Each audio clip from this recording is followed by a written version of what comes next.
एकरा से पहले दूसरा चैप्टर अम्ल, क्षारक और लवण में अम्ल के बारे में जान लिए। अम्ल की रहे जो स्वाद में खट्टा रहे, और ये कौन सा आयन प्रदान करे छिके? H ion, H ion.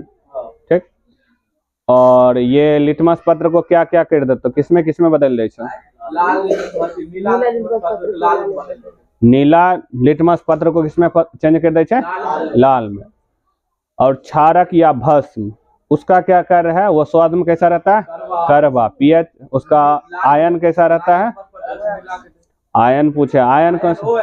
OH minus, OH OH minus. और ये क्या करता है? लाल लिटमस पत्र को कैसा कर देता है? नीला। क्षार केकरा कहे छिए? जल में घुलनशील पदार्थ। भस्म या क्षारक को हम की कहबे? क्षार कहेंगे। की कहेंगे? क्षार। वही परवल अम्ल, दुर्बल अम्ल, ये सब तो नॉर्मल से, जिस पावर जिसको ज्यादा रहेगा, जिसमें अम्ल की मात्रा यानी कि एच आयन की मात्रा अधिक रहते परवल अम्ल, जिसमें कम रहेगा तो दुर्बल अम्ल। और वही आयन था परवल क्षार में, क्षारक में, जिसमें OH माइनस की संख्या अधिक रहेगी वो परवल हो जाता है, और दुर्बल कौन हो जाएगा? जिसमें OH की संख्या कम रहेगी न। वही था तनु वाला रहे रहा, तनु एवं सांद्र। सांद्र वाला में की रहे? पानी की मात्रा अधिक रहेगी कम रहे रहा? सांद्र अम्ल, पानी कम मात्रा में और एसिड ज्यादा मात्रा में, तो वो रहे सांद्र अम्ल कहलाए रहे। और तनु अम्ल में पानी की मात्रा अधिक और अम्ल की मात्रा कम रहे। अब हम सूचक के बारे में जान ले लिए। सूचक के बारे में भी, जो क्या करता है? अम्ल और भस्म की उपस्थिति को दर्शावे छे, की कहलाए छे? सूचक। सूचक देख लिए मेनली दो ही प्रकार के, लेकिन इसमें 3 प्रकार के देल रहा।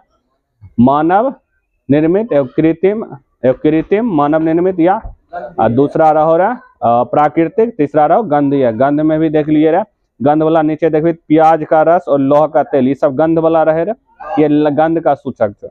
अब हम जानबे अम्ल और क्षार के रासायनिक गुण, कि केना अभिक्रिया करता, अम्ल किसके साथ अभिक्रिया करते, क्षार किसके साथ अभिक्रिया करे, अभिक्रिया करके की करता है, इसके बारे में 5 नंबर का भी आता है। ऑब्जेक्टिव में बहुत क्वेश्चन बनता है इससे, याद रखिए। 1-2 क्वेश्चन तो बन जाएगा काफी, ये ऑब्जेक्टिव में ज्यादा क्वेश्चन नहीं बनता। जैसे फिजिक्स मेनली 18-20 बनता है, इससे ज्यादा क्वेश्चन नहीं बनता। 80 नंबर क्वेश्चन पूछे थे, अभी तो डबल है ना, इसलिए क्वेश्चन की संख्या तो ज्यादा है, इसलिए अच्छा से प्रैक्टिस करेगा तो भाई जी। तो देखो पढ़े की छे अम्ल और क्षार के रासायनिक गुण। हमारा चैप्टर अध्याय नंबर कते छे? 2। अध्याय कते छे? 2। अम्ल और क्षार के रासायनिक गुण।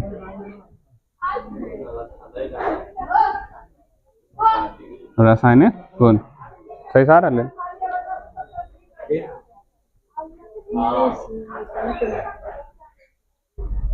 सही सारा ले।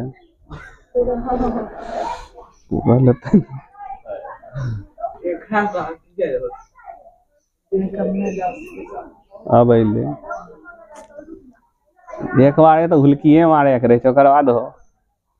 देखिए अब पहला जो है इसमें 5 गो टॉपिक पढ़ेंगे। पहला जो है तोरा अम्ल और क्षार जो है, अम्ल एक धातु के साथ अभिक्रिया करेंगे। किसके साथ? धातु के साथ अभिक्रिया। मैंने ऑब्जेक्टिव पूछता हूँ तोरा कैसे बताते हैं। अम्ल को याद रखे, HCl H2SO4 ये सब कथी रहे? एसिड रहे कि नहीं रहे? एसिड। एसिड का नाम याद रखे तो समझ गया। हमारे पेट में कौन सा एसिड पाया जाता है? HCl hydrochloric acid. समझ गया।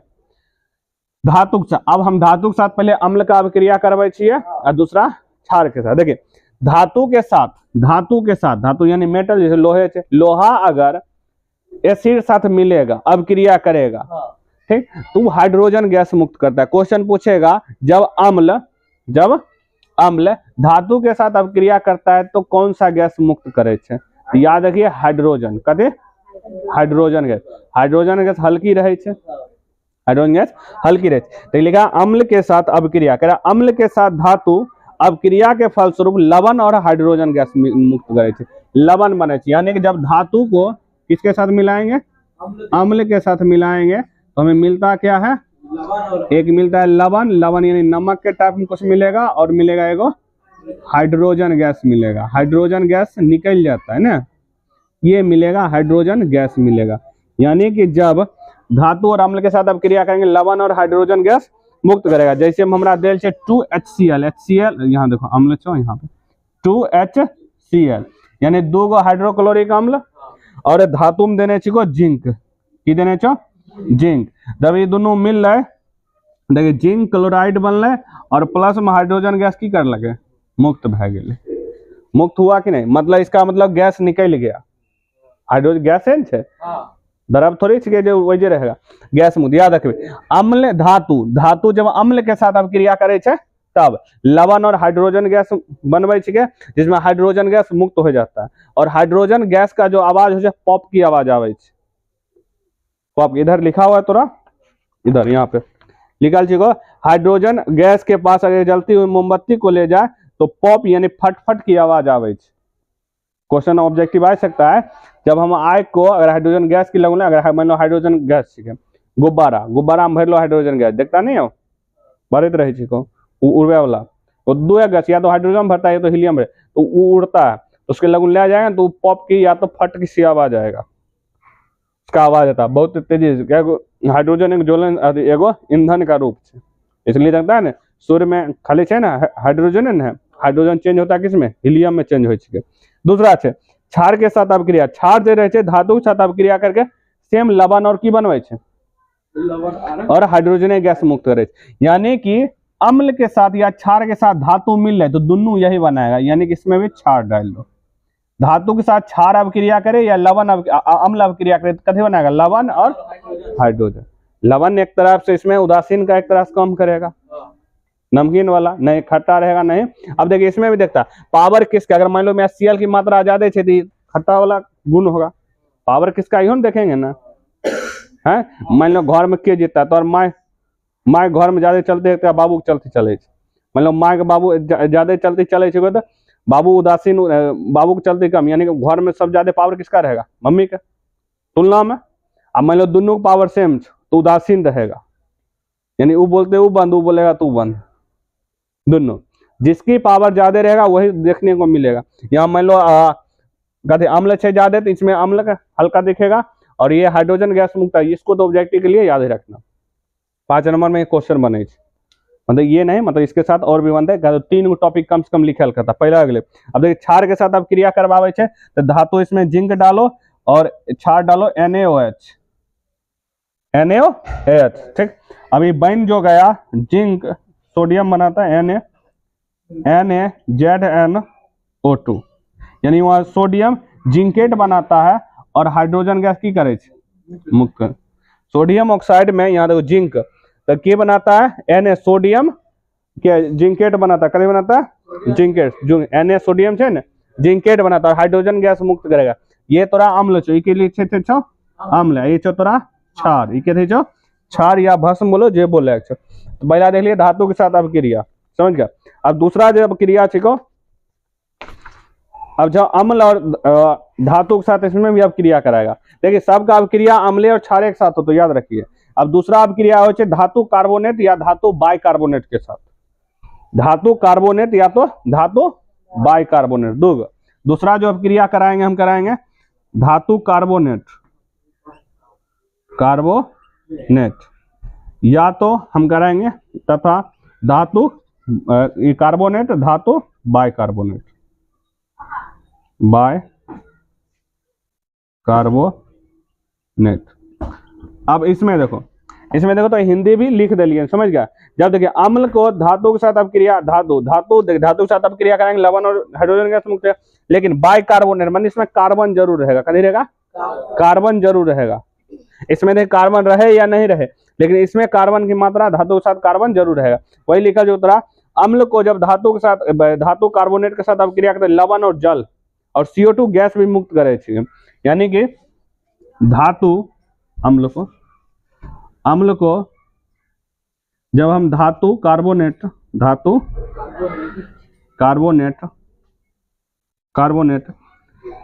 के साथ अगर अपक्रिया करबेबे तो की बनता है लवण CO2 और जल।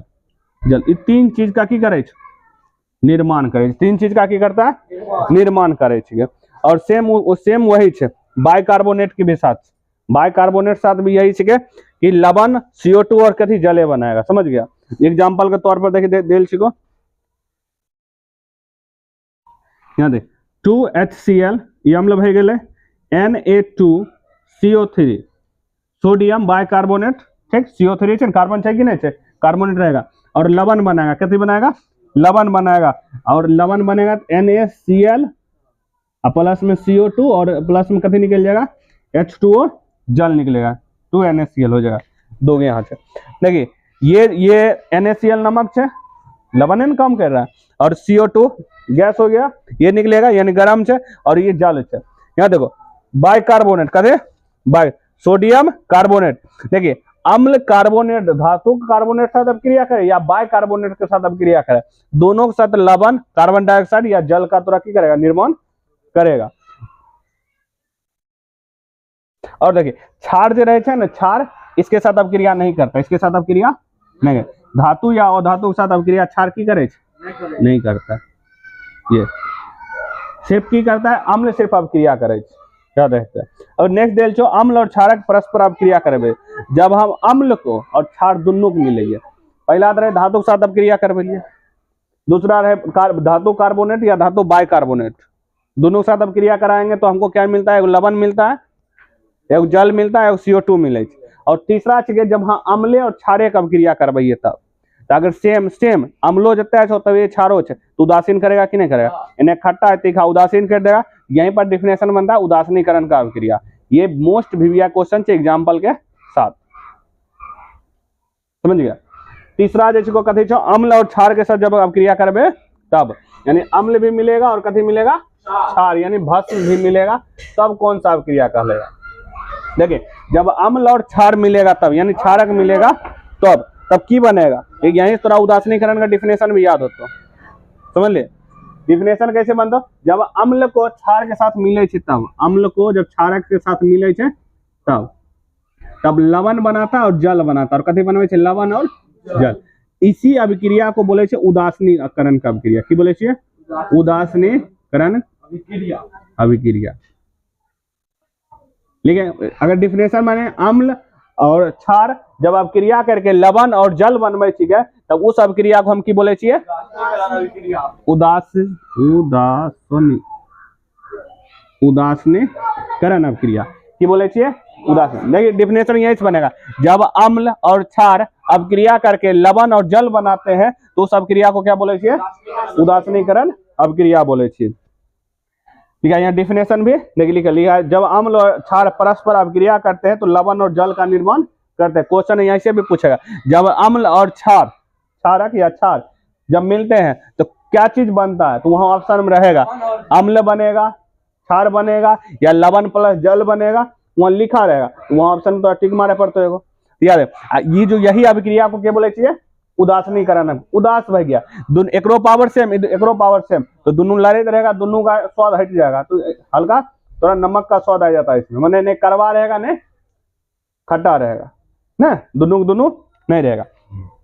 अब देखिए यहाँ पर देल छिको और थोड़ा उदासीनीकरण NaOH क्षार बह गया, HCl बन गया तो मिलता है थोड़ा NaCl प्लस H2O, याद रखेगा ये बह गया तो क्षार NaOH सोडियम ऑक्साइड, देखिए हाइड्रोक्साइड, ये NH क्षार बह गलो, कथी बह गलो क्षार, ये HCl पेट का अम्ल छिको, हाइड्रोक्लोरिक अम्ल ये अम्ल बह गया, ये बह गलो तोरा नमक, की बन गया नमक, नमक एक तरह से लवण छे, कथी छे लवण, और ये कथी छो जल, ये कथी छो तोरा जल छो। यही तोरा याद रखबे, समझ गया।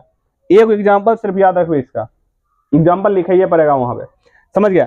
अम्ल और क्षारक, अम्ल या भस्म जब अभिक्रिया करे छे तो लवण और जल बनवे छिके, तब हम उस अभिक्रिया को क्या बोलते हैं उदासीनी अभिक्रिया। अब NaOH सोडियम हाइड्रोक्साइड क्षार, HCl इसको याद रखेगा, इसका नहीं होता अगर कॉपी में जगह छो या इसमें अगर नहीं लिखे हम, इसमें हिंदी में नहीं लिखा तो इसको सर्च मार ले भी मोबाइल पर, इसका हिंदी लिख लेगा, की बोलते हैं Na सोडियम OH को की बोले छे हाइड्रोक्साइड, देखिए सोडियम H छे O छे हाइड्रोक्साइड, इसमें भी देखिए सोडियम क्लोराइड, सोडियम का हाइड्रोक्लोरिक अम्ल, ये हो गया अम्ल, पेट का अम्ल छो।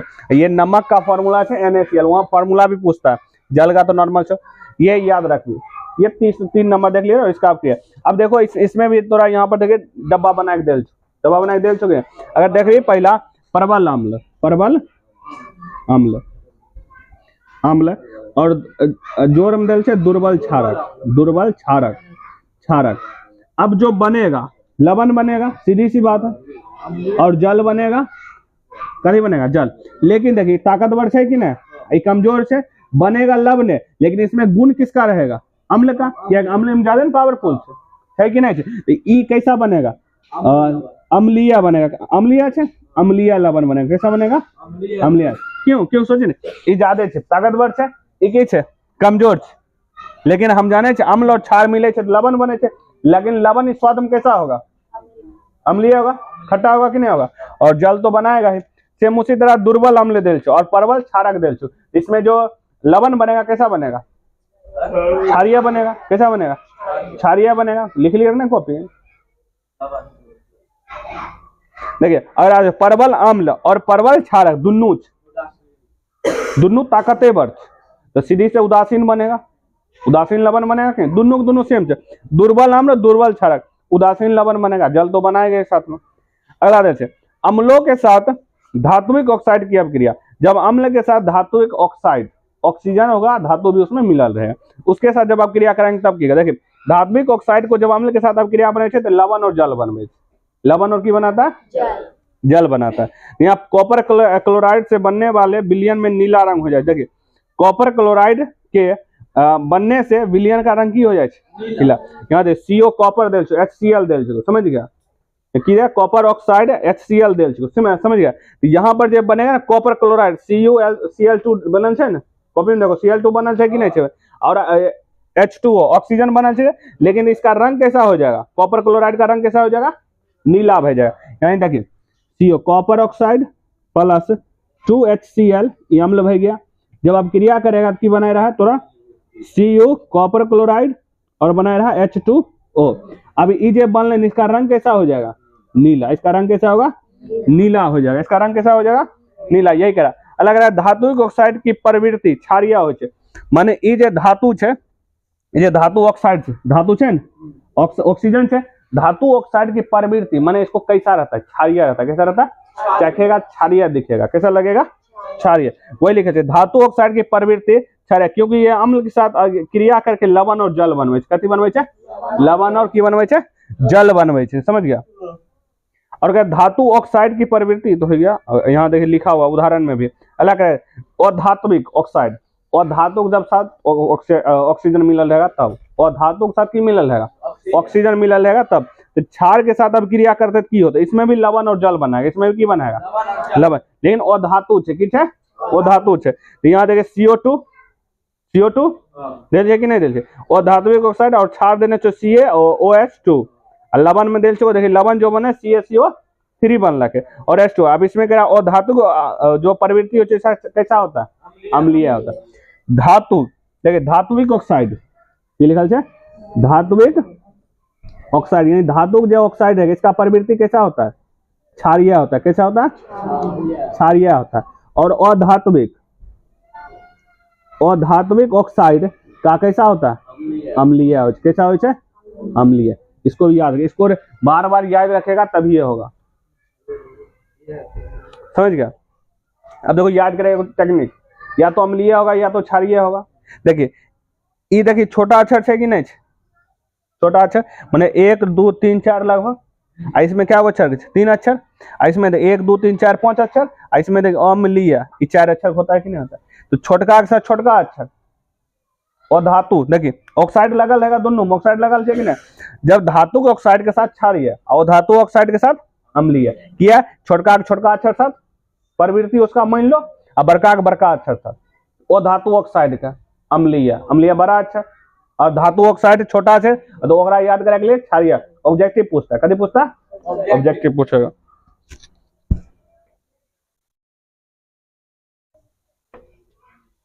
अब देखिए अगला देख लो, जलीय विलयन में अम्ल और क्षारक, जलीय विलयन में अम्ल और क्षारक। कह रहा है कि जल की उपस्थिति में अम्ल जो होय छै H आयन उत्पन्न करे छै। H आयन शुरू में पढ़लिए, अम्ल जो रहे छै H आयन प्रवृत्ति का होता मतलब H आयन प्रदान करे छै। अब यहाँ देल छै H आयन जो होय छै कि जैसे H2O जैसे हाइड्रोनियम आयन के रूप में पाया जाता है, मतलब H2O यहाँ देखिए हाइड्रो आयन के रूप में पाया जाता है। हाइड्रोजन कथी के रूप में पाया जाता है? आयन। आयन में चार्ज पार्टिकल रहेगा, माइनस या तो प्लस रहेगा, इसमें हाइड्रोजन जो होता है प्लस चार्ज पे रहता है कि नहीं। वैसे एक नीचे में भी लिखा है, और जल में उपस्थित क्षारक भी किससे कथी उत्पन्न करे? OH minus. हमेशा क्षार कहीं पर रहेगा OH माइनस से उत्पन्न करेगा, उसी के साथ कम क्रिया भी जे भी चीज संबंध बनाएगा, संयोग करेगा, और अम्ल जो रहेगा हमेशा H आयन के साथ काम करेगा। समझ गया? अगला कह रहा है कि सभी क्षारक जल में घुलनशील नहीं हो। हम डिफिनेशन की पढ़ लिए क्षार के बारे में। जो क्षारक जल में घुलनशील है ओकरा की बोले? क्षार बोले। जे अब मान लो हमारा पास कते अंश क्षारक कथी छै? क्षारक। अब मान लो एकरा हम ई सब जल में की कह रहे घुल रहे हैं, तो की कहले थे? क्षार। लेकिन ई सब नहीं घुल रहा है, इसलिए बोले सभी क्षारक जल में घुलनशील नहीं हो छै। लेकिन जे भी क्षारक जल में घुलनशील है तो क्षारक होगा कि नहीं होगा? होगा कि नहीं होगा? सोचो, ई सब छै क्षारक, ई सब की छै? क्षारक। और जे जल में घुलले ओकरा हम क्षार कहबै। ई जल में घुलले वो क्षारक रहे कि नहीं रहे? हाँ कि नहीं था? देखिए सभी जते क्षारक छै उ जल में घुल सकले? नहीं घुल सकले। सभी जे क्षारक छै जल में, लेकिन जो क्षारक जल में घुलले उ क्षारक छै कि नहीं? हम ओकरे में से निकाल घुले लिए। अगर सब घुले नहीं, जैसे स्टूडेंटे रहे छै, सब स्टूडेंट पढ़े वाला नहीं रहता है ना, रहता है नहीं रहता। लेकिन जे स्टूडेंट पढ़े वाला छै तो एक मतलब वो स्टूडेंट छै कि नहीं? ऐसा समझो, बहुते सारा स्टूडेंट में बहुते नहीं हो पढ़े वाला छै, पढ़ाइयो वाला छै। लेकिन जे पढ़े वाला स्टूडेंट छै ओकर नाम दिलिए ए। की नाम दिलिए? ए। आ ई सब स्टूडेंटे छै, सब की छै? स्टूडेंटे छै। कि ई ए वाला जे में स्टूडेंट गेले वो स्टूडेंट नहीं छै? ए जो है वो स्टूडेंट है कि नहीं है? क्या स्टूडेंटे मतलब हम सब कुछ अच्छा स्टूडेंट को खोज के बाहर निकालिए। उसी तरह से क्षारक जे छै वो सबका सब कथी छै? सब क्षार नहीं, मतलब जे क्षारक जल में घुलेगा वो की हो जाएगा? क्षारक। मतलब जे क्षारक जल में घुलेगा उसको की बोलेंगे? क्षार। लेकिन ये क्षारक है कि नहीं? क्या क्षारक से निकल गया? सीधी सी बात। वही कह रहा हूँ, सभी क्षारक जल में घुलनशील नहीं होता है। जल में घुलनशील क्षार को की बोले छिए? क्षारक को की बोले छिए? क्षार। और सभी क्षार क्षारक होते हैं। सभी क्षार की हो छै?